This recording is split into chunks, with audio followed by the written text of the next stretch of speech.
이번 영상 여러분들 일단 불량 각오하셔야 될 것 같고요. 드론을 한 대 만드는 그런 영상이거든요. 그러다 보니까 아무리 줄이려고 해도 1시간을 제가 생각하기에는 분명히 넘길 것 같습니다. 그렇고 일단 제 이야기를 조금 하면 이게 2025년도 1월에 첫 번째 DJI 신제품이 될 것 같은데, 개인적으로는 작년에 나왔던 모든 제품 통틀어서 개인적으로는 어떻게 보면 가장 기다렸던 그런 DJI의 신제품이 아닐까라고 생각이 들고요. 좀 TMI가 될 수도 있는데 19년도에 DJI에서 처음으로 디지털 에어 유닛이라는 걸 발표를 했습니다. 그리고 나서 중간에 O3 에어 유닛이 한번 발표가 됐고요. 그 다음에 이번에 O4 에어 유닛이 출시가 되는 건데, 그리고 O4 에어 유닛은 O4 에어 유닛과 그 다음에 O4 에어 유닛 프로 이렇게 두 가지로 구분이 되는데요. 가장 먼저 출시됐던 것과 이 세 번째 출시되는 것의 차이점들을 정말 퉁쳐서 설명을 드리면, 제가 생각하기에는 이 DJI 제품들은 촬영이 굉장히 중요한 부분인 것 같습니다. 그런 의미에서 첫 번째 DJI 에어 유닛은 촬영용은 아니었어요. 말 그대로 고글, 비행할 때 쓰는 그 고글을 위한 카메라였고, 촬영을 위한 카메라는 따로 부착을 해야 됐고요. 그리고 나서 현재 저도 한 10개쯤은 쓰고 있는 O3 에어 유닛 같은 경우는 어느 정도 촬영 기능을 할 수도 있는 그런 에어 유닛이었습니다. DJI 아바타와 동일한 화질을 가지고 있고요. 취미용이나 또는 뭐 여행용으로는 화질이 충분한데 촬영용으로는 좀 살짝 아쉬운 그런 면이 좀 있었죠. 상업용으로 쓴다는 전제하에. 자, 그런데 이번에 O4 에어 유닛 프로의 경우는요, 뭐 제가 이후에도 샘플을 좀 넣겠지만 화질은 딱 이 정도로 보시면 돼요. 아바타 2 그리고 액션 4와 아주 똑같지 않을 수도 있지만 그냥 거의 동일하다, 동급이라고 보시면 될 것 같고요. 제가 한번 테스트를 해보니까 액션 5 프로보다는 살짝 못 미치는 그 정도의 화질이라고 보시면 될 것 같습니다. 그러면 뭐냐? 아주 중요한 부분인데 액션캠이 필요가 없다는 것입니다. 이제는 에어 유닛 하나로 액션캠이 필요 없이 커스텀 FPV를 만들 수 있는 그런 시대가 됐다는 것인데요. 액션캠을 안 달 수 있다는 거 하나가 굉장히 큰 나비 효과를 불러일으키게 됩니다. 자, 제가 이번에 이 테스트를 하면서 쉽지 않았어요. 정말 제가 그동안 DJI 제품들을 몇 년째 가장 빠르게 리뷰를 해오고 있는데 어떻게 보면은 가장 많은 시간이 들었습니다. 자, O4 에어 유닛을 사용하기 위해서 벌써 2대의 프레임을 만들었고요. 제가 이따가도 설명드리겠지만 기존의 프레임에는 맞지가 않아요. 수소문 하다 보니까 드론 파일럿에서 도움을 좀 주셨는데 매드 MCK와 그리고 뭐 이렇게 준비 중인 프레임이 있었더라고요. 원스무스라고. 이 프레임의 카메라에 우연히도 잘 맞더라고요. 요거는 제가 영상 중간에 설명드릴 거니까 차차 보시면 되고요. 그래서 어쨌거나 결론은 제가 이 3인치를 만들었는데 정말 타이밍이 딱 좋게도 기존의 3인치 같은 경우는 이제 액션캠을 올리면 조금 무겁습니다. 약간 둔해요. 그렇기 때문에 일부 촬영에 진심이거나 그런 코어인 분들은 액션캠을 이렇게 분해해서 네이키드라는 걸 만들어서 사용합니다. 저의 경우 현재 3대가 있고요. 이 3대면은 거의 들어간 돈이 한 200만원 될 거예요, 여러분들. 이게 빌드해야 되고 액션캠 원래 가격이 있고. 근데 이렇게 하면은 기존의 액션캠이 150g에서 50g으로 줄어듭니다. 하지만 이제는 그 50g마저도 필요가 없게 되었다, 이런 말인데, 이 3인치가 말 그대로 무지하게 잘 날더라고요. 여러분들 보시기에도 살짝 흥분되어 있는 게 보이시죠? 굉장히 즐겁다라는 것이고, 액션캠을 달지 않아도 되기 때문에 이런 3인치 또는 한 2인치 또는 뭐 기존에 없던 뭐 3.5, 4인치 많이 쓰이지 않던 그런 인치들이 좀 새롭게 주목받을 것 같고요. 웬만한 분들은 이 3인치 정도면 굉장히 도파민 나오는 비행을 할 수 있을 것 같다라는 거 먼저 말씀드리고, 자, 이번 영상은 이런 순서로 진행이 될 겁니다. 이 프레임을 조립하는 방법, O4 에어 유닛과 고글과 조종기 바인딩하는 방법, 조립이 끝나면 절반 정도 끝난 건데요.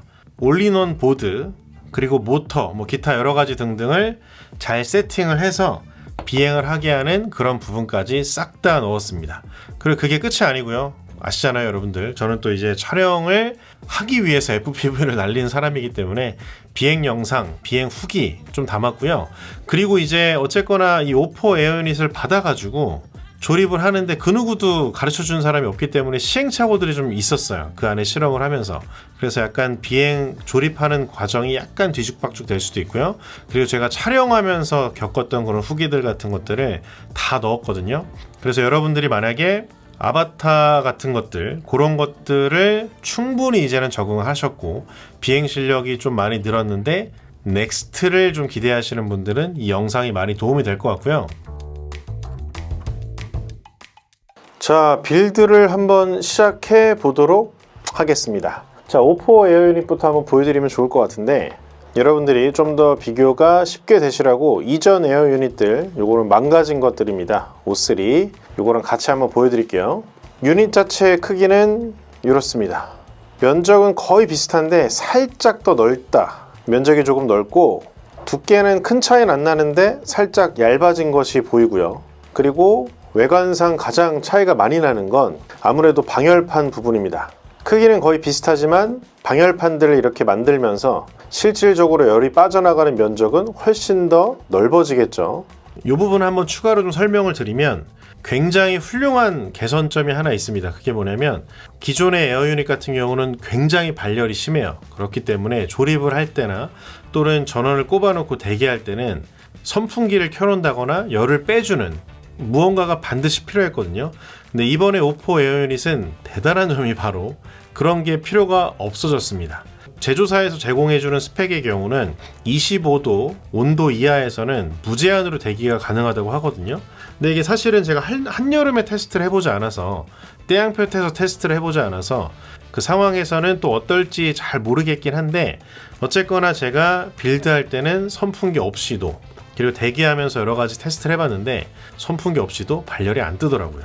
두 대를 만들면서 여러 가지 한번 테스트를 해봤는데 그런 부분이 있었다라는 거 잠깐 또 설명드리고요. 이 발열과 관련해서 반가워하는 분들 정말 많을 것 같습니다. 자, USB-C 포트 보이고요.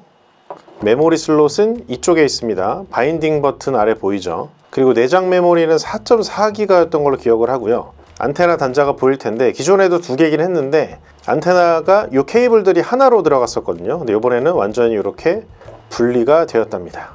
자, 카메라 모듈 차이도 굉장히 많습니다. 일단은 카메라 모듈의 센서가 액션 4, 액션 5에 들어가는 것과 동일하고요. 지원 해상도 등은 액션 4와 동일하다고 보시면 되고요. 자, 이렇게 보면 렌즈 R이 일단 커졌죠. 아바타 2와도 지원하는 영상 프레임이라거나 해상도가 동일합니다. 자, 재밌는 점은 폭은 동일해요. 미세한 차이가 있을지 모르겠는데 동일하다고 보시면 되는데 높이가 많이 높아졌습니다. 길이도 많이 길어졌고요. 그 중에 가장 큰 차이와 많은 그 FPV를 빌드하시는 분들에게 고민이 될 바로 이 나사의 위치가 아주 넓어졌습니다. 아마 이런 형태 때문에 카메라 마운트를 다 새로 만들어야 될 것 같더라고요. 아니면 뭐 새로운 프레임이 나오기를 기다려 보거나 O3 에어 유닛을 쓰면서 뭐 카메라만 망가진다거나 모듈만 망가지거나 이렇게 해서 따로따로 한두 개씩 몇 개씩을 구매를 했었거든요. 마찬가지로 이것도 제가 알기로는 따로따로 판매가 가능한 것으로 알고 있고요. 뭐 카메라가 망가지면 카메라 모듈만 따로 교체가 가능한 것으로 알고 있습니다. 이렇게나 형태가 달라져가지고 좀 지인분들 수소문을 했더니 자, 우리 대한민국의 자랑 FPV 레이싱 드론 전세계 챔피언을 여러 번 또 했던 MCK의 이름을 따서 매드 MCK라는 프레임이 있는데 이 카메라 마운트가 원래는 이 가운데 있는 구멍들로 이제 고정이 되어 있는 걸로 알고 있었거든요. 뭐 경량화를 위해서든 또는 뭐 디자인을 위해서 이렇게 홈을 파놨었대요. 근데 이게 절묘하게 딱 맞습니다. 이 위치와 딱 맞게 돼서 어떻게 하다 보니까 이렇게 얻어 걸렸어요. 될 놈 되리죠, 그쵸?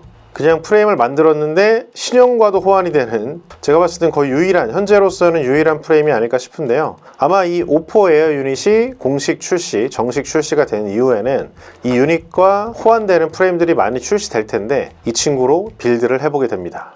저도 어쨌거나 출시 전에 커스텀 FPV를 만들어서 테스트를 해봐야 되는데 식은땀이 좀 났어요. 이 카메라를 보자마자 이거 어떻게 해야 되나 했는데 이런 프레임이 하나 있었다라는 거. 자, 빌드 영상은 사실 굉장히 길어질 수 있습니다. 제가 이전에 하나하나 다 만드는 영상을 또 올렸던 적이 있는데요. 좀 빠른 진행을 위해서 어느 정도는 빌드를 해놨어요. 자, 먼저 AIO 올인원 보드입니다. 플라이트 컨트롤러와 ESC 변속기가 하나로 들어가 있는, 저는 에이컨 거, 아이콘인지 에이컨인지를 좋아해요. 왜냐하면 뭐 이건 경험이에요. 개개인 다 생각은 다를 수 있는데, 저의 경우 정말 수십 대 FPV 드론을 만들고 잊어버리고 부시고 하면서 그냥 가장 내구성이 좋았습니다. 어쨌거나 저는 촬영하는 사람이기 때문에 신뢰도가 되게 중요하거든요. 잘 안 고장나는 게 중요한데 에이컨 거를 선택을 했다라는 거고, 그러면서 제가 3인치에 사용했던 모터가 이것도 이제 MCK 킴민찬, 이거 민찬이한테 협찬받은 것도 아닌데 광고 해주고 있고요. 자, 어쨌거나 땡스 투 MCK 덕분에 지금 빌드해요.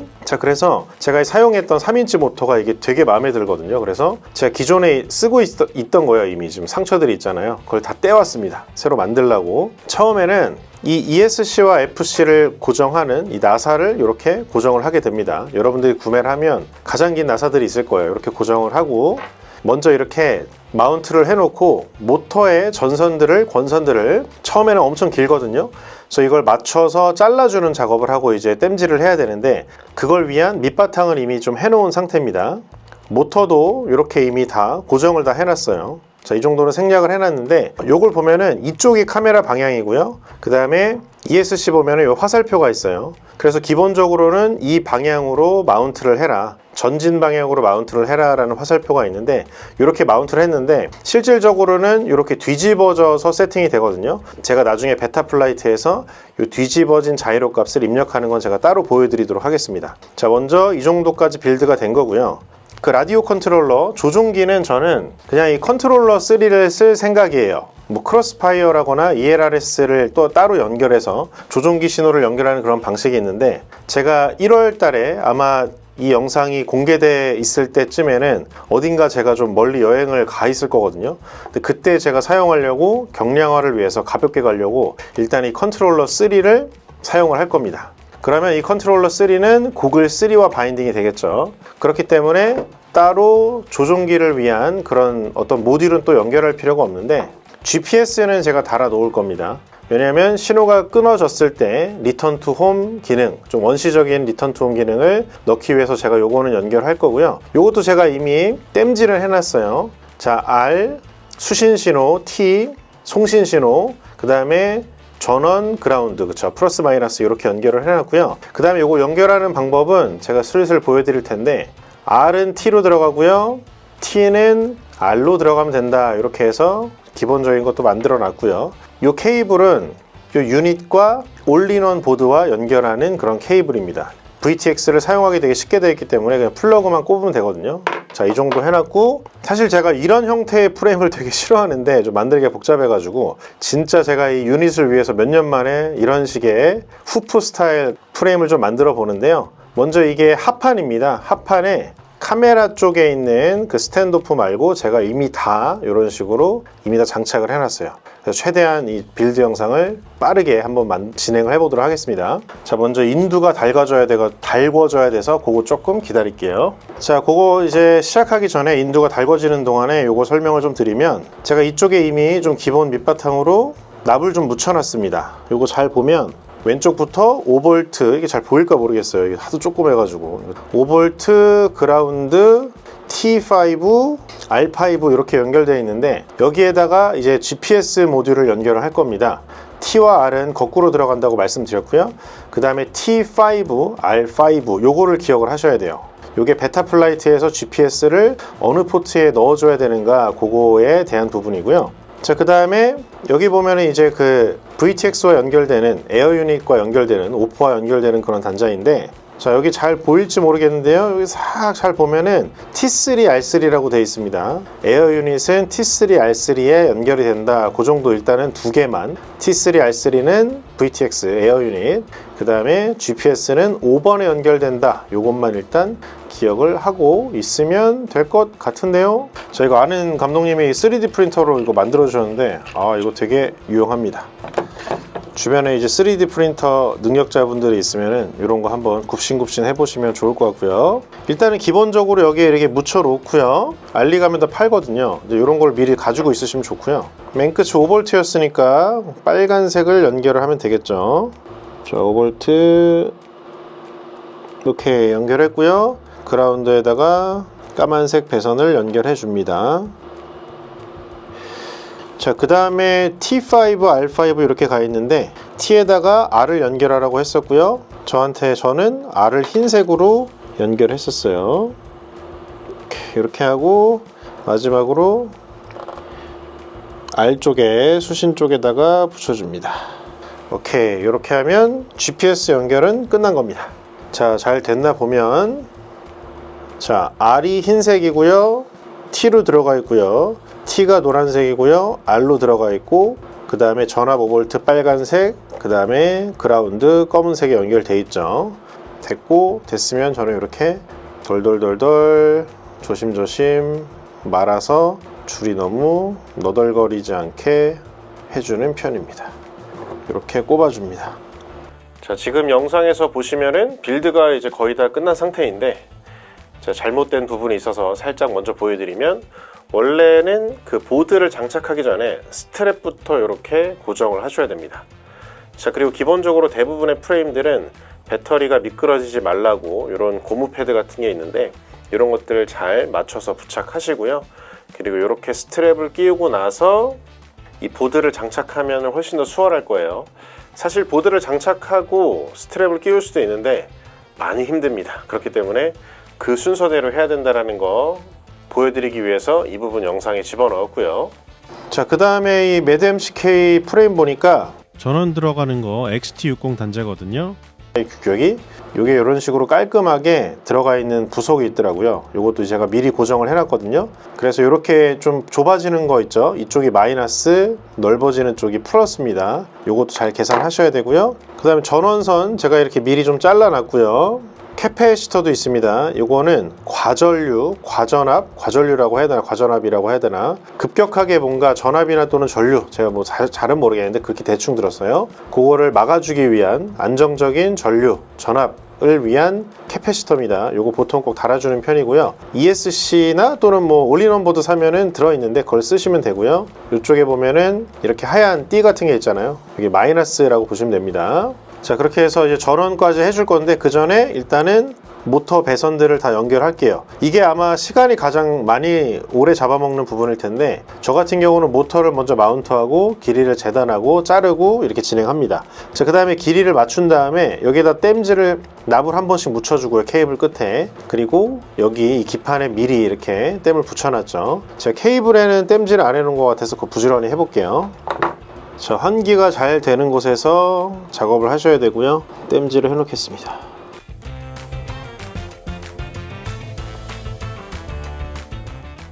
자, 이렇게 됐으면 바로바로 이제 한번 기판에다가 모터 연결하는 걸 보여드릴게요. 12개를 해야 되네요.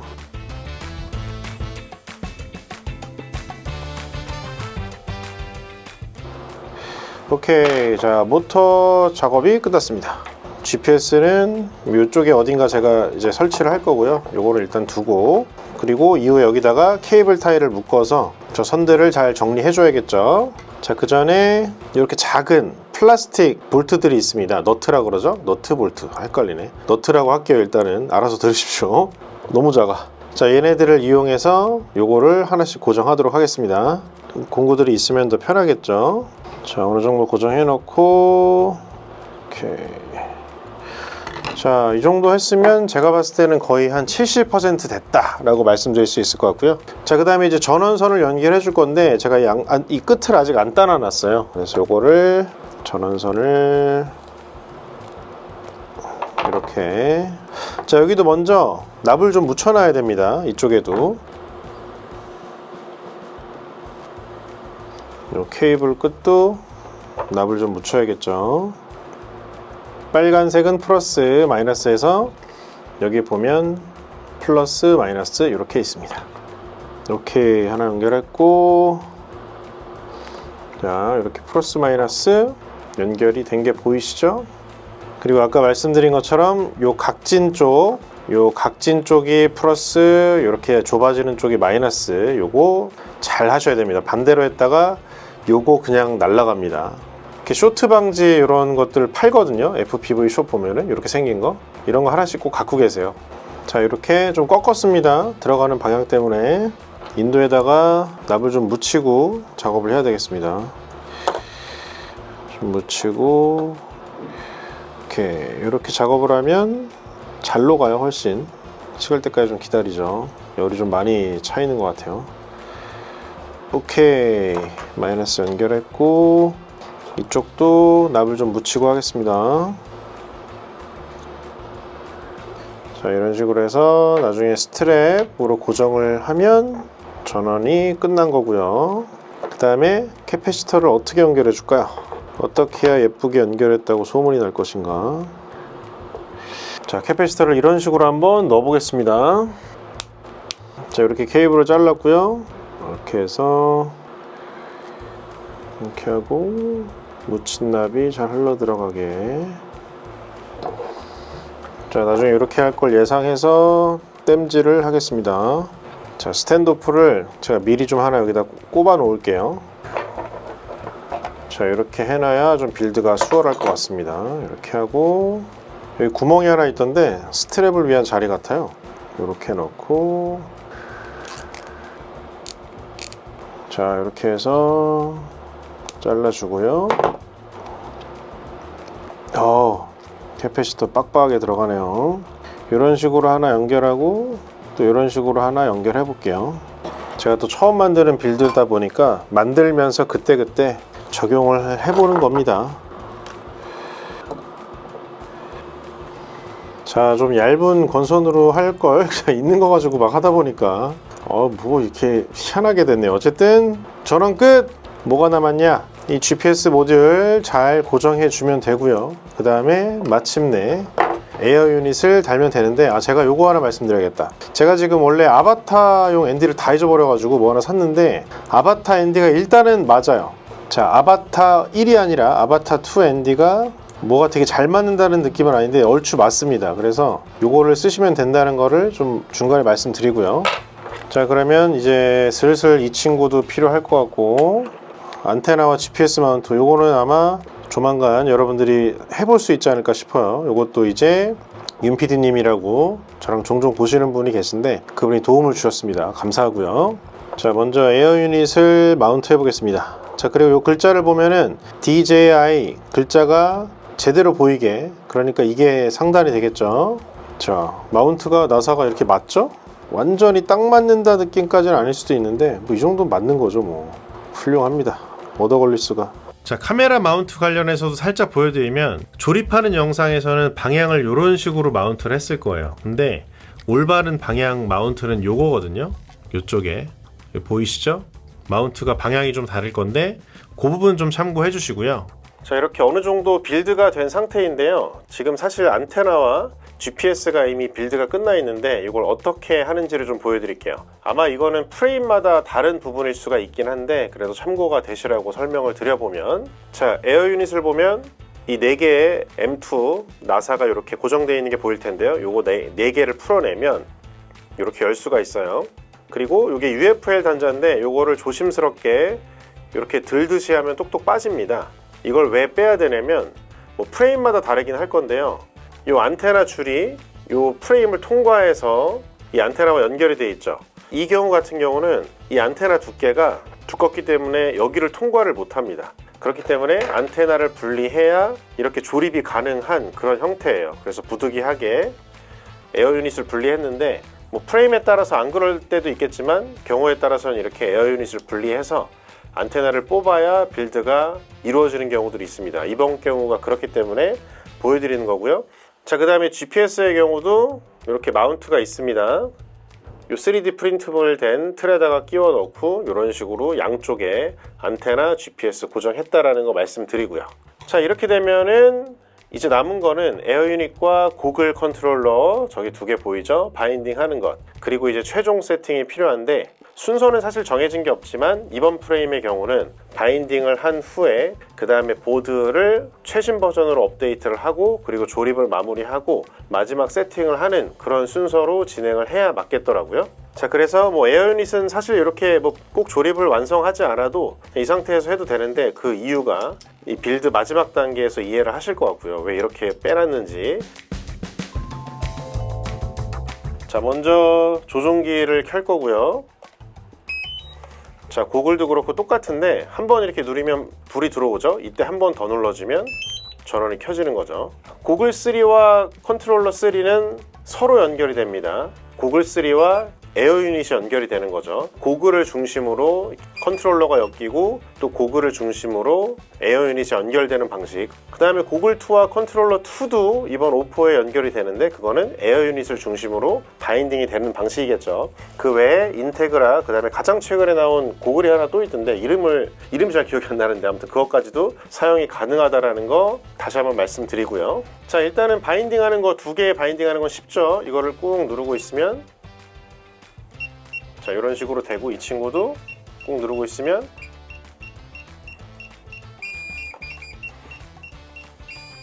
자, 이렇게 하면은 두 개 바인딩 된 거고요. 마찬가지로 고글 꾹 누르고 있고, 자, 이렇게 좀 거슬리는 소리가 날 텐데 이 상태로 두고요. 그 다음에 에어 유닛의 전원을 인가하기 위해서 드론의 전원을 인가하겠습니다. 이렇게 조립을 해놔야 바인딩이라고 표시가 있죠. 날카로운 걸 살짝 눌러주면 자, 이렇게 쉽게 바인딩이 되고 초록불로 되면 연결이 끝난 겁니다. 이렇게 하면 이 세 가지가 한 세트로 이제 물린 거예요. 자, 이렇게 하고 다시 전원을 빼겠습니다. 자, 그 다음에 이 친구들은 다시 이제 전원을 꺼주셔도 돼요. 이제 보드를 펌웨어 업데이트를 한번 해야 됩니다. 이렇게 하고 나서 이제 본격적인 세팅을 할 수 있는데 펌웨어를 해야만 최신 장비들과 이 보드와 연결을 훨씬 수월하게 할 수도 있어요. 펌웨어 업데이트를 안 해도 세팅을 다 마무리할 수는 있는데 뭐 여러 가지 안정성이라거나 또는 최신 기기와의 연결을 해서 세팅을 쉽게 하려면 펌웨어 업데이트를 다 해야 됩니다. 자, 베타플라이트 컨피규레이터 설치해 주시고요. 최신 버전으로. 그 다음에 요 올인원 보드 에이컨 F7 미니는 5핀짜리로 연결이 됩니다. 이렇게 연결이 되면 뭔가 막 설명이 뜨는데 일단 다 무시해 주시고요. 펌웨어 업데이트 쪽을 누르고 그 다음 여러 가지가 이렇게 있는데 자동 감지 한번 눌러 주시고요.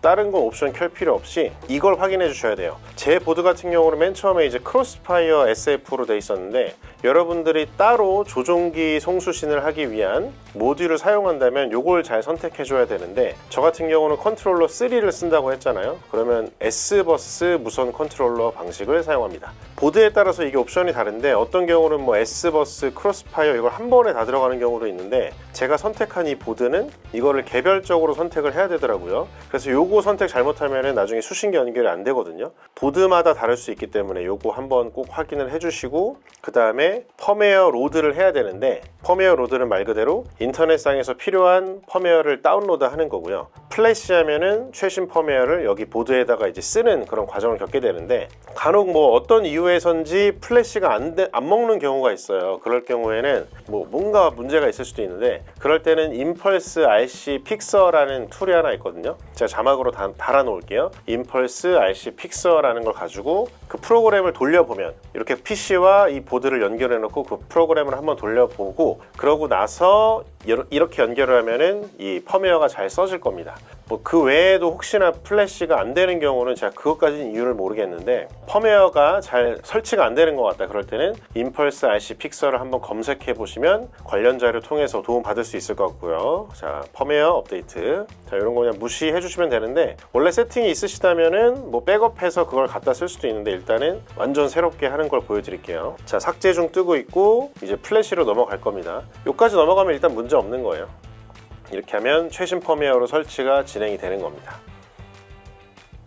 자, 프로그래밍 성공했으면 자, 연결해보면 뭐 연결이 잘 뜰 텐데 아직은 이렇게 해서 세팅을 할 수가 없습니다. 이게 완전히 완성이 된 상태부터 세팅을 하셔야 돼서 이제 본격적인 마지막 마무리 빌드를 진행해 볼게요.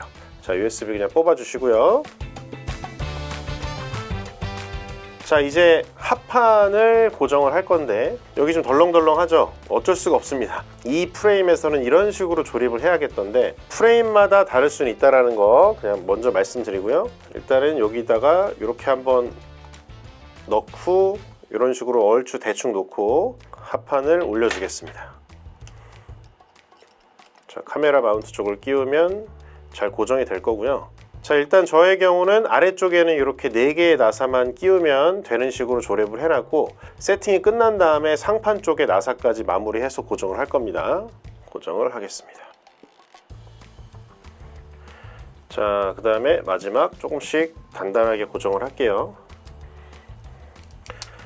자, 에어 유닛을 제가 다 오픈했던 이유가 있죠. 합판에 고정하면서 이 뚜껑도 같이 닫히는 식으로 고정이 되게 됩니다. 근데 보면은 이 아래쪽이 보이게 한 이유가 뭐냐면, 만약에 이 DJI 로고가 이렇게 보이게 조립을 이렇게 아래쪽으로 하잖아요. 그러면 이 USB-C에 케이블이 안 들어가더라고요.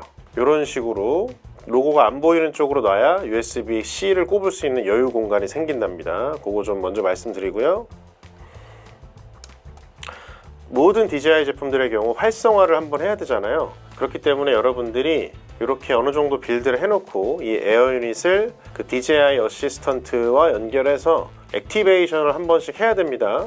그거 여러분 DJI 쓰는 분들은 다 알고 계시죠? 그렇게 해야 제대로 사용할 수 있기 때문에 그것도 중간에 말씀드리고요. 자, 이렇게 하면 진짜 이제 거의 끝이 난 건데, 상판의 나사들은 제가 세팅 다 끝나고 풀업 고정하고 뭐 그러면서 마무리 지어 보겠습니다. 세팅을 할 때는 평평한 곳에 이게 비행을 할 때 그 모습, 뒤집어진 게 아니고 이렇게 놓고 세팅을 시작을 하셔야 됩니다. 자, USB 꼽았고 그 다음에 다시 고글 다 켜겠습니다. 고글이랑 조종기. 이번에는 배터리도 인가해 줄 거예요. 왜냐하면은 모터 또 캘리를 해야 되거든요.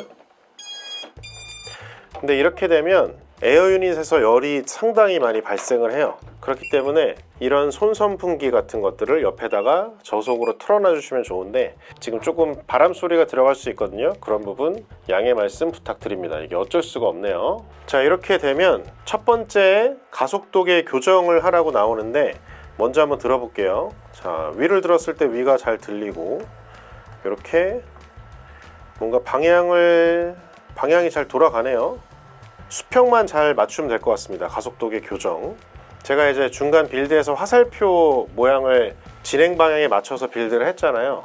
그걸 하면 이렇게 따로 크게 손댈 건 없는데, 저는 이제 그게 뒤집어져서 마운트가 된 건 줄 알았거든요. 근데 그게 아닌가 봐요. 따로 뭐 다른 가속도계를 방향을 바꿀 필요는 없는 것 같습니다. 가속도계 교정했고요. 자, 그 다음에 순서대로 진행할 건데 포트로 가겠습니다. 조종기 같은 경우는 저의 경우 UART 1, 1번 시리얼 RX, 조종기 신호는 시리얼 RX로 들어오는데 1번에다가 할당해놨어요. 빌드하면서 말씀드렸던 것 같아요. 자, 그 다음에 3번이 MSP, 요게 이제 고글로부터 오는 신호, 환경 설정 MSP 요걸 세팅해주면 됩니다. 어우, 시리가 또 자꾸 끼어들어. 자, UART 3번, 요게 이제 환경 설정 MSP고, 그 다음에 최신 펌으로 업데이트 됐기 때문에 여기서 MSP 디스플레이 포트를 하면은 기계와 관련된 정보들, 뭐 예를 들어서 배터리가 부족하다라거나 또는 뭐 GPS 신호 같은 것들을 고글에 띄워주려면 요 VTX MSP 요걸 켜주셔야 됩니다. 최신 펌업을 안 해도 요걸 할 수 있는데, 좀 다른 데로 좀 돌아가서 귀찮게 해야 되는 게 몇 가지가 더 있어서 펌웨어를 하면 요런 게 쉬워지고요. GPS는 5번에다가 세팅했어요. T5와 R5 기억나시죠? GPS를 하고 여기서 저장 및 재부팅. 자, 그 다음에 환경 설정 가면 좀 할 게 많은데, 자, 보드 및 센서 정렬, 여기 보드가 방향이 달라지면 요거를 하나씩 해줘야 되는데 좀 귀찮거든요. 근데 일단은 화살표 방향대로 했더니 그걸 할 게 없어졌네요. 자, 만약에 이게 보드가 이렇게 장착되는 게 맞는데 뭐 이렇게 장착됐다 그러면은 뭐 롤을 180도 뒤집는다거나, 이게 전면인데 뭐 이렇게 장착됐다 그러면 요를 뭐 마이너스 90도 한다라거나, 이런 식으로 이제 뭔가를 정해줘야 되거든요. 근데 그거를 다행히도 할 필요가 없었다라는 거. 자, 그 다음에 뭐 시스템 환경 설정 가서 가속도계, 기압계 뭐 이런 거 활성화 돼 있으면 되고요. 그 다음에 이제 GPS를 켰잖아요. 그래서 요게 이제 켜져 있으면 되고, LED 스트립은 안 쓰죠. 뭐 반짝반짝하게 하는 거 꺼버리고요. 그 다음에 신호가 끊어졌을 때 소리 나게 하는 거, 그 다음에 어떨 때 신호음을 들어가는지 이런 거 이제 세팅값, 저의 세팅값 먼저 보여드리고, 그 다음에 여기 끌 게 되게 많은데, 자, 하나하나 설명드리기엔 좀 시간이 없는데 남겨놨던 것들이 뭔지 한번 빌드 하실 일이 있으면 읽어보시고요. 이걸 왜 끄냐면 뭐 어쨌든 이것도 이제 뭐 컴퓨터라고 해야 되나? 작은 컴퓨터 일종이잖아요. 뭔가 필요 없는 걸 꺼주는 게 램을 좀 가볍게 해주겠죠. 어쨌거나 쓸데없는 거는 꺼주는 게 뭐 좋다라는 거 말씀드리면서, 일단 필요한 것들만 켰을 때 이 정도가 되겠습니다. 저장 및 재부팅. 자, 그 다음에 이 전문가 모드가 있는데 GPS 세팅하려면 이거 전문가 모드 활성화를 하셔야 돼요. 자, 이제 페일세이프로 들어갈 거고요. 그래서 GPS 레스큐를 할 겁니다. 조종기 신호가 끊어지면 돌아오게 하는 건데 아주 원시적인 기능이랍니다. 아주 원시적인 기능이라서 안 될 수도 있고요. 좀 애매할 수도 있는데 그래도 해놓는 게 좋고요. 세팅은 이런 식으로 뭐 초기 고도 같은 경우는 저의 경우는 한 30m 정도 해놓는 것 같고요. 그 다음에 복귀 고도는 한 50m 정도 저는 했던 것 같아요, 보통은. 그 다음에 최소 위성수가 한 7개만 해도 뭐 크게 문제 없더라고요. 그 다음에 GPS가 없어도 암이 걸리는 거 하려면 이걸 켜놓으셔야 됩니다.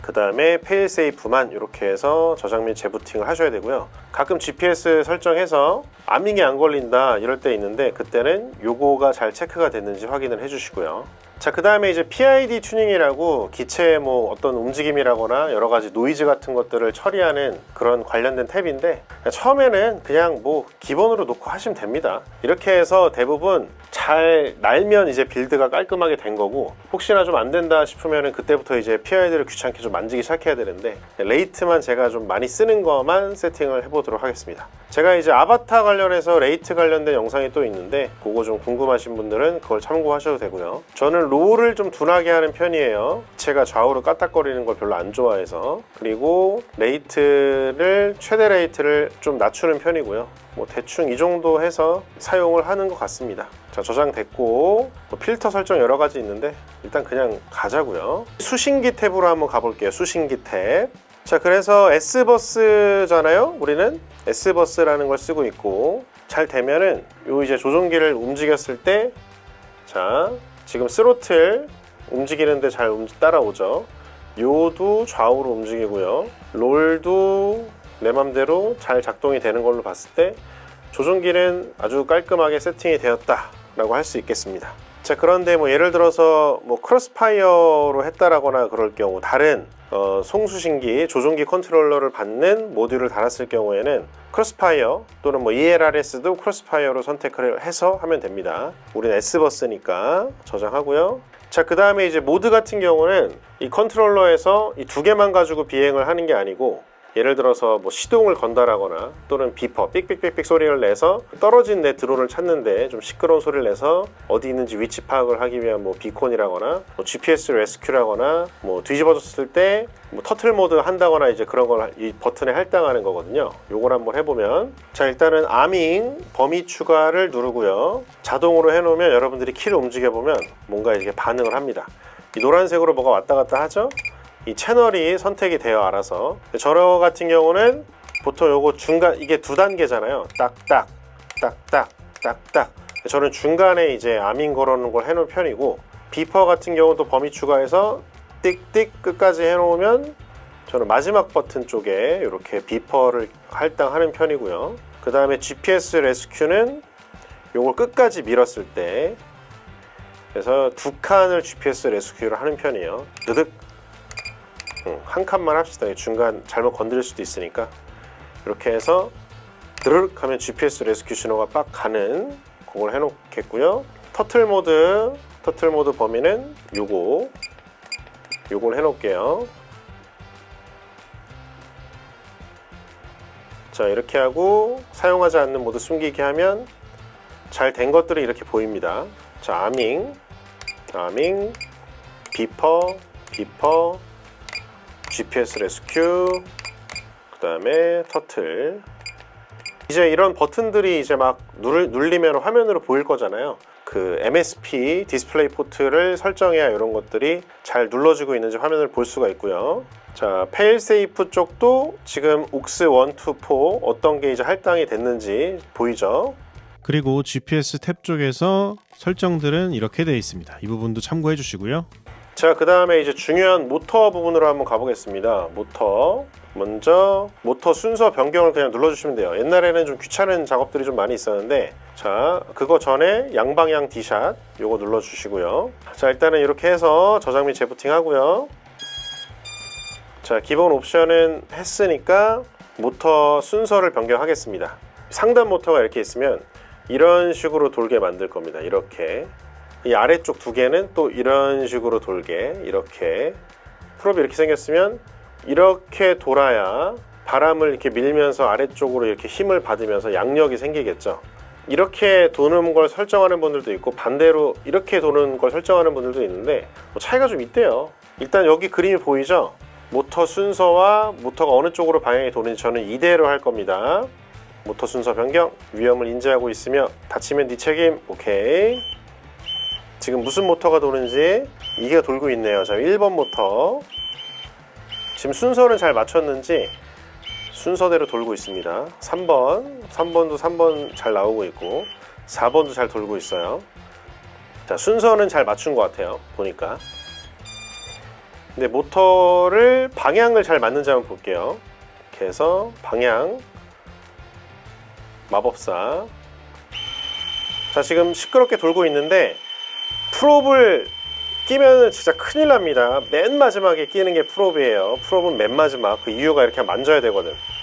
근데 모터가 이렇게 돌고 있으면 만져보면 어느 방향인지 느껴집니다. 1번이 반대로 돌고 있네요. 1번 반대로. 오케이, 잘 돌고 있어요. 4번 잘 돌고 있나? 4번도 반대로 돌고 있어요. 이렇게 클릭을 해주는 거예요. 오케이. 2번 잘 돌고 있고. 좋습니다. 지금 딱 건드려 봤을 때 반대로 도는 애들만 클릭을 해줬죠. 하나씩 테스트를 해볼게요. 요거 눌러주시고 1번부터. 오케이, 1번 제대로 돌고 있고요. 2번. 오케이, 2번 잘 돌고 있고. 3번. 3번 방향 좋아요. 4번. 4번 잘 돌고 있어요. 오케이, 모터 정지. 자, 됐습니다. 이제 거의 다 끝났어요. 그 다음에 이제 OSD라고 해가지고 고글에서 어떤 정보들을 보여주는 거를 어떻게 하겠냐인데, 이것도 펌웨어 업데이트를 해야 HD 이런 애들로 하면은 글자가 엄청 크게 나옵니다. 막 글자 엄청 크게 나오죠. 근데 우린 디지털 시대에 살고 있잖아요. HD 시대에 살고 있단 말이야. 글자가 그렇게 클 필요가 없다고요. 디스플레이가 고해상도니까. 전압 낮은 거 이 세팅은 사실 안 해줘도 잘 보이긴 하는데, 그래도 이런 중요한 거는 막 넣어줘야 돼요. 이렇게 배터리 평균 셀 전압을 좀 보는 편입니다. 이것도 중요한 정보니까 이것도 요 근처에다가 센터 근처에 넣어주는 편이고요. 이렇게 넣어주고요. 자, 스로틀 위치도 저는 좀 넣어주는 편입니다. 기체가 좀 가벼운지, 내가 어느 정도 스로틀로 줬을 때 어떻게 비행하는지를 좀 저는 보는 편이어가지고 이 스로틀을 넣어주는 편이고요. GPS를 우리가 넣었잖아요. GPS의 위도와 경도 좀 구석에 넣어주는 편이고요. 이거는 계속 상시로 볼 필요는 없어서 좀 구석탱이에 몰아 넣어주고, GPS 위성, 그 다음에 GPS 속도 정도는 넣어주는 편입니다. 자, 우리 속도 궁금하잖아. 얼마나 빠른지. 그 다음에 GPS가 몇 개 잡혀 있는지, 준비가 됐는지, GPS 레스큐 잡혔는지 확인하기 위해서 이 정도 넣어주는 편이고요. 뭐 이 정도면 일단은 제가 필요한 세팅은 다 넣은 것 같습니다. 전압은 여기에 넣어줘야겠다. 가운데다가 빡. 여러분은 볼 수 없겠지만 고글에 잘 들어가고 있는지 제가 확인을 좀 해볼게요. 제가 지금 이걸 HD로 놨잖아요. 그래서 이거는 제가 화면을 보여드릴 수가 없어가지고 말로 설명을 드리면, 그 설정으로 들어가세요. 설정 들어가서 디스플레이 들어가서 캔버스 모드가 표준으로 되어 있을 건데, 이거를 HD로 바꾸시면 OSD 세팅에 저 HD가 그대로 적용이 됩니다. 그거 정도는 제가 말로 일단 떼어 보겠습니다. 이렇게 하면 사실상 세팅이 끝난 거고요. 연결을 끊어 보겠습니다. 세팅 끝. 배터리 뽑기. 남은 게 뭐냐, 요 상판에 남은 나사들 다 고정하는 거랑 프롭을 고정하고, 그 다음에 요런 케이블들 있잖아요. 모터 건선 같은 것들, 이런 거를 잘 고정을 하는 건데, 정말 처음에는 이런 것들도 잘 생각을 못 해요. 이게 프롭에 걸릴 거라고 미처 생각을 못 할 수도 있는데, 이거 끊어주면 진짜 눈물 나거든요. 다 뜯어야 되잖아. 다시 만들어야 되고 막. 근데 당장에 제품이 없어. 그리고 비행은 너무 하고 싶어. 미쳐버립니다. 그렇기 때문에 이런 것들 타이로 너무 타이트하게 하지 마시고 살짝 여유 있게 해가지고 잘 정리해 주시면 되고요. 뭐 나사 끼우는 거 이런 것까지는 제가 굳이 뭐 영상으로 또 보여드릴 필요는 없을 것 같아서 프롭 정도만 잘 고정하는 걸 보여드릴게요. 자, 먼저 제가 설정한 거는 프롭이 이런 모양으로 들어가야 됩니다. 이런 모양. 이렇게 이 프롭이 약간 이렇게 되도록, 만나도록 이렇게 만나야 돼요. 프롭 잘 보여요? 이렇게 모양을 잘 기억해 주세요. 처음에는 막 비행이 안 되는 이유가 정말 온갖 이유들이 있습니다. 프롭을 잘못 끼우기도 하고요. 자, 제가 세팅한 건 지금 바닥면을 봤을 때 프롭이 이렇게 끼워지는 거고요. 이렇게 고정을 하고, 저는 이제 모터를 잡는 모터 전용 벤치 같은 걸 또 구매를 했고요. 그 다음에 이거 뭐라고 하던데 공구 이름 기억이 안 나네요. 이렇게 해서 꽉 조여주고 나머지 4개를 하면 빌드가 끝나겠죠. 비행, 아이고야 빠져버렸네. 비행이 잘 되겠죠? 궁금하시다면 계속 보고 계세요. 자, 이걸로 한번 멋진 영상 찍어보겠습니다. 저 개인적으로 개 기대됩니다. 왜냐고요? 액션캠이 잘 안 달아도 되잖아요. 그 말은 즉슨 50만원짜리 위에 올리고 위험한 비행 안 해도 된다라는 거고, 여기서 이 친구에서 거의 무게가 한 30% 경량화 되는 거거든요. 그렇습니다. 이 정도 급에서 아바타에서 살짝 답답함을 느꼈다. 6세라면 여러분들 도파민 막 나올 거예요. 나오겠죠? 자, 오랜만에 대부도 근방에 왔습니다. 자, 오포 에어 유닛 빌드해서 간단하게 테스트를 해봤습니다. 뭐 나는 건 문제 없더라고요. 잘 날더라고요. 그래가지고 첫 번째 비행을 한번 제대로 해보기 위해서 여기에 왔어요. 지금 엔디피터를 꼈을 때 ISO는 200으로 올려야 적정 노출이 되는 것 같아서.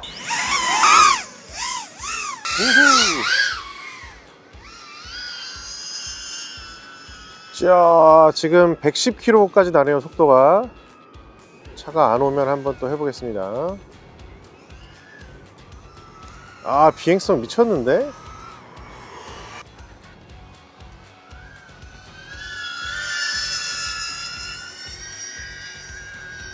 자, 풀스로틀 당겼더니 한 115까지도 속도가 나는군요.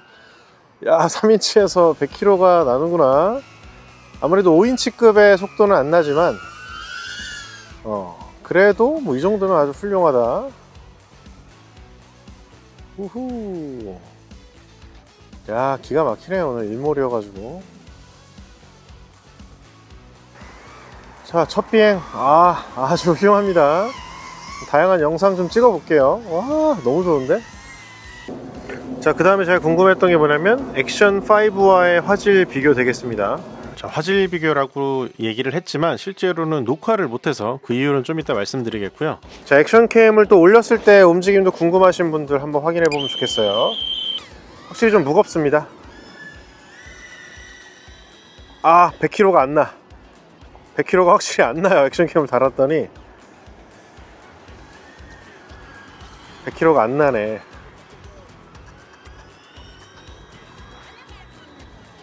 그치. 105kg까지, 100kg를 한번 넘길 수는 있는데 105kg까지 나네요. 제가 스로틀을 아까랑 거의 비슷하게 당겨봤더니 너무 훌륭한데, 이 정도면. 근데 확실히 아까보다 약간 두네요. 일단은 뭐 액션캠을 달아도 꽤 잘 날긴 하는데 그래도 없는 게 좋네요. 최고 속도 과연. 이야, 130 나왔어요. 여러분들 130 나왔어. 이야, 130이 나온다고. 3인치에서 130이 나온다고.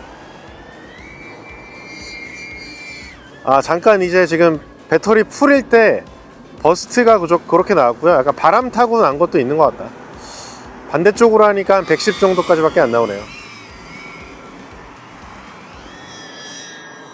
자, 120 잠깐 나왔고요. 바람이 맞는 것 같습니다. 바람을 타서 120이 좀 넘었었고요.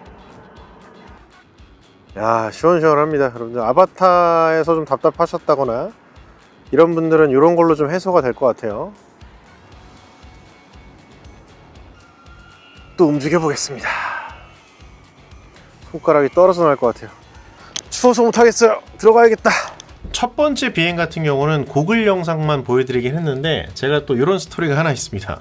저장을 못했어요. 그 이유가 뭐냐면 저장하는 방식이 이렇더라고요. 그러니까 에어 유닛의 영상을 저장하는 방식이 이런데, 일단 기본적으로 4.4GB의 내장 메모리를 갖고 있기 때문에 마이크로 SD 카드 V30 이상의 것을 쓰는 걸 추천드리고, 그걸 꼽아놓고 녹화를 하는 게 여러분들이 충분한 데이터 공간을 확보할 수 있을 텐데요. 구글에서 세팅을 할 수가 있습니다.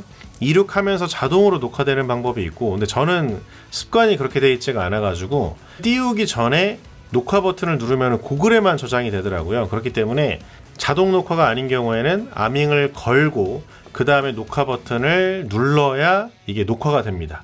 그렇기 때문에 제가 고글 영상밖에 안 남아가지고 고글 영상만 띄운 이유도 있어요. 이 부분 좀 설명드리는 게 좋을 것 같아서 말씀드리고, 그 다음에 지금 샘플을 한번 보실 건데 영상이 좀 털리는 그런 부분들이 있을 겁니다. 진동이 좀 많을 거예요.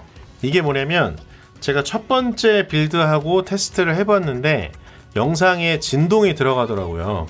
ESC PWM이라고 펄스폭 변조 라는 게 있다고 합니다. 제가 이게 뭔지는 자막으로 달아 놓을게요.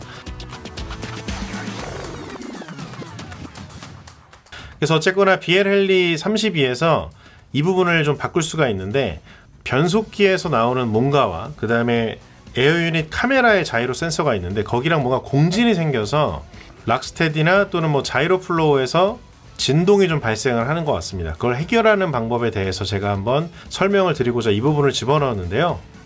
자, 살짝 긴장이 되는 순간인데요.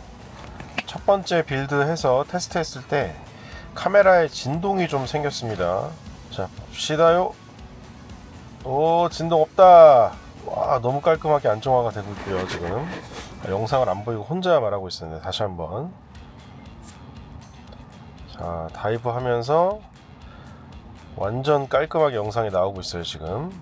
자, 진동 없이 아주 깔끔하게 되고 있는데, 이걸 제가 왜 보여드리냐면, 카메라 쪽에 이제 진동 댐퍼가 있는 경우에는 발생하지 않는다고 하는데, 제가 추측하건대 이 카메라 안에 있는 자이로 센서와 PWM과 좀 공진이 발생하기도 한데요. 왜냐하면 ESC PWM 컨트롤 주파수가 기본적으로 24kHz로 되어 있는데, 그 주파수와 간섭을 한다고 합니다. 그래서 이 BLE32 변속기 셋업하는 프로그램이 있어요. 여기 보면 PWM 프리퀀시 로우가 원래는 24kHz로 되어 있었거든요. 근데 요거를 48로 올렸습니다. 이렇게 올렸더니 문제가 사라지네요. 좀 매 눈이신 분들은 컷 중에 일부는 좀 털리는 그런 구간이 보이는 영상이 있을 수도 있거든요. 근데 좀 버리기 아까워서 몇 개 넣었는데, 아마도 이 오포 에어 유닛이 정식 출시되면 다양한 형태의 그 카메라 마운트가 나올 것 같은데요. 뭐 고무 댐퍼가 있을 수도 있고 없을 수도 있잖아요. 근데 이런 식으로 카본으로만 고정되는 경우는 제가 보여드린 BLE 수트 요 프로그램, 요거 보이시죠? 여기서 연결하고 리드 셋업하고 요거 주파수를 48 또는 96, 48도 혹시나 해결이 안 되면 96으로 올려주시면은, 그 다음에 라이트 셋업하면 문제가 해결이 됩니다. 자, 카메라와의 공진 문제 해결하는 방법까지 다뤄보면 제가 봤을 때 이번 빌드 영상은 대부분 되지 않았을까 싶고요.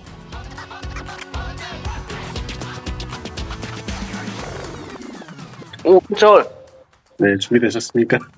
준비됐어요. 테스트 잘 하고 계시죠, 형님도? 지금 계속 날리고 있는데 네.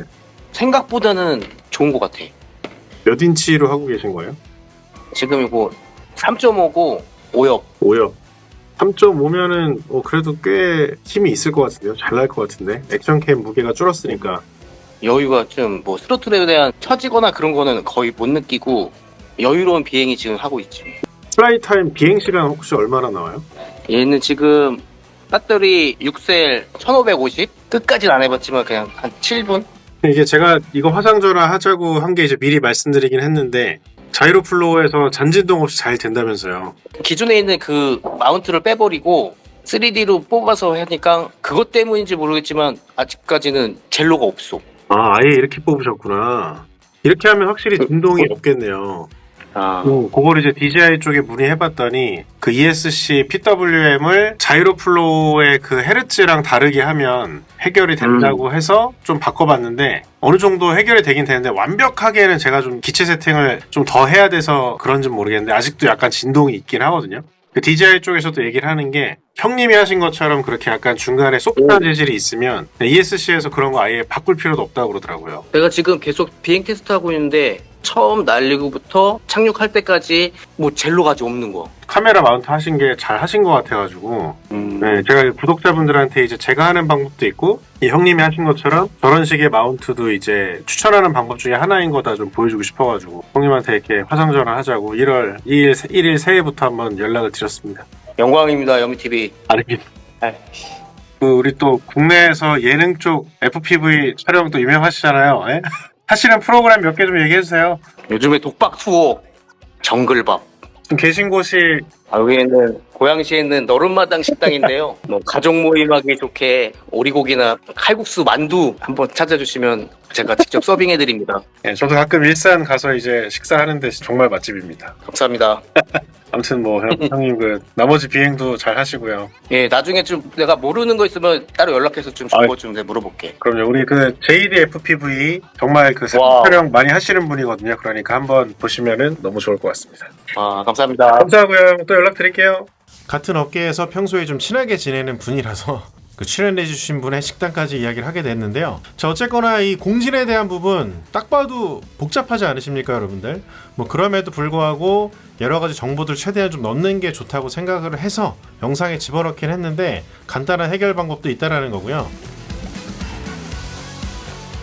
자, 그 다음에 이제 어쨌거나 저는 촬영이 전문인 사람이라서 화질이 좀 객관적으로 어느 정도의 화질인가를 좀 판단해보고 싶어서 액션5 프로와 같이 올려놓고 또 비행을 해봤습니다. 지금 액션5 프로를 달아놨는데요. 일단 차이점이 좀 있다라면 지원하는 영상 스펙에서, 자, 액션5 프로 같은 경우는 4K 120에서도 무려 4:3 비율과 디로그 M을 지원을 하는데, 일단은 오포 에어 유닛은 지원하는 영상 스펙은 아바타 2와 그 다음에 액션4와 지원하는 뭐 해상도라거나 이런 게 동일하더라고요. 어쨌든 뭐 디로그 M 기준으로 4:3 60p 기준으로는 뭐 액션5 프로, 액션4, 그 다음에 에어 유닛, 그 다음에 아바타가 거의 화질이 비슷하거든요. 그 세 기종이 거의 뭐 큰 차이가 없기 때문에, 또 비트레이트도 130mbps까지 지원을 하는데, 그렇기 때문에 요 액션5 프로와 디로그 M일 때 화질 정도만 한번 확인을 해도 어느 정도 수준인지 알 수 있을 것 같거든요. 그래서 이렇게 한번 화질 테스트 간단하게 진행해 볼게요. 자, 지금 이 부분 영상 보면은 둘 다 다른 ND 필터를 쓰다 보니까 화이트 밸런스가 좀 안 맞더라고요. 실제로 이제 액션5 프로용 ND 필터가 가격이 좀 비싼데 비싼 이유가 좀 있는 것 같습니다. 확실히 화이트 밸런스도 그렇고 좀 정확한, 화질도 더 괜찮다라는 그런 생각이 들었는데, 일단은 화질 차이가 둘이 좀 보이긴 하더라고요. 이게 뭐 ND 필터가 이유일 수도 있을 것 같은데요. 자, 이런 부분 보면은 나무의 그 잔가지들 같은 것들 있잖아요. 두 기종 다 모두 이제 샤프니나 노이즈 리덕션 같은 경우는 기본으로 세팅을 했는데, 액션5 프로 쪽이 조금 더 세밀하게 표현이 되긴 하더라고요. 최신 기종이 조금 더 괜찮지 않나 이런 생각을 하게 되는데, 뭐 그럼에도 불구하고 어쨌거나 이 오포 에어 유닛의 화질은 뭐 아바타 2나 액션 4와 크게 차이는 없을 것으로 생각이 됩니다. 설명만 드리고 넘어가려고 하는 오포 에어 유닛입니다. 프로 버전 아니고요. 자, 이렇게 생겼습니다. 저희 그 새끼손가락 한마디 정도예요. 진짜 말도 안 되게 작거든요. 이 전체 무게가 뭐 8g 정도라고 합니다. 근데 아무래도 뭐 방열 시스템이나 이런 거는 좀 덜 돼 있다 보니까 대기 시간은 3분 정도라고 합니다. 그리고 영상은 4K 60p까지 지원을 하는데요. 센서의 경우는 제가 생각하기에는 DJI 네오와 같은 것 같아요. 네오 같은 경우는 이제 4K 30p까지만 지원을 하는데, 이 친구는 그래도 영상 스펙에서는 네오보다는 좀 더 나은 걸 지원을 해준다라는 거죠. 4K 60p. 그렇지만 아무래도 그 판형의 한계를 넘어설 수는 없기 때문에 네오와 이제 비슷한 수준의 화질로 예상이 됩니다. 그래서 이거는 2인치보다도 더 작거나 뭐 1인치 한 1.5인치 뭐 이 정도에서 쓰일 수 있을 것 같고요. 그 다음에 레이싱용으로 되게 괜찮을 것 같더라고요. 워낙 가볍다 보니까. 근데 조금 아쉬운 거는 레이턴시가 이제 최소가 20 마이크로 세컨즈고요. 프로가 오히려 더 짧은 15 마이크로 세컨즈라고 합니다. 이건 뭐 영상 옵션이라거나 이런 거에 따라 좀 다를 수는 있긴 하겠고요. 하지만 뭐 촬영용이라기보다는 조금 더 취미용이나 또는 레이싱용으로 쓰인다면 더 괜찮지 않을까라는 그런 생각을 하게 되고요.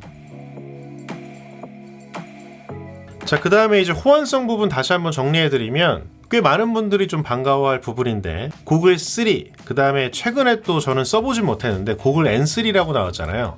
이 두 개의 고글은 컨트롤러 3와 같이 오포 에어 유닛과 사용할 수 있습니다. 여러분들이 또 이미 많이 사용하고 계시는 고글 2와 고글 인테그라는 컨트롤러 2와 함께 또 사용할 수가 있겠고요. 바인딩하는 방식은 좀 다르겠죠. 뭐 그 정도 차이점이 있는데, 제가 생각하기에는 좀 고글이 좀 부담스럽다라고 생각하시는 분들은 고글 인테그라라거나 또는 고글 N3를 사용을 하시면 훨씬 더 경제적인 가격으로 이 커스텀 드론에 또 입문할 수 있을 것 같고요. 가격과 관련돼서 또 말씀드리면, 제가 이 오포 에어 유닛을 또 반가워했던 이유가 뭐냐면, 촬영용으로 FPV 드론을 사용할 때 카메라가 예산의 한 절반 정도를 차지하는 거거든요. 액션캠이 한 50, 60만 원 하잖아요. 그리고 커스텀 드론 같은 경우는 에어 유닛에 따라 좀 다르긴 하겠지만 뭐 저렴하게는 한 50만원 또는 한 40만원에서 한 6, 70만원 정도까지 비용이 들어가는데 거기에 50만원짜리를 안 달아도 된다는 거고 네이키드를 안 달면 70만원짜리를 안 달아도 된다는 거거든요. 그렇기 때문에 FPV 드론 같은 경우는 뭐 파손의 경우는 사실 수리비가 많이 들지 않는데 분실하게 되면 드론과 액션캠이 같이 날아가는 건데 그 부분에 대한 부담도 좀 많이 줄었다라는 게 촬영자로서 정말 반가운 부분입니다.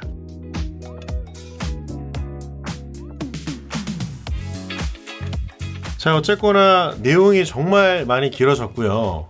좀 고민이 되기도 해요. 왜냐하면 이 오포 에어닛을 잘 쓰려면 또 기존과 다른 그런 또 사이즈의 드론들을 써야 될 것 같은데 이게 좀 고민이 되고, 그리고 한편으로는 이 오포 에어 유닛이 출시되면서 그 이후에 또 어떤 프레임들이 나올지 또 그 부분도 기대가 됩니다. 자, 일단은 뭐 프레임 만드시는 분들 또는 뭐 빌드 하시는 분들 또 얼마나 또 다양한 것들을 만들어내실지 굉장히 또 기대가 되고요.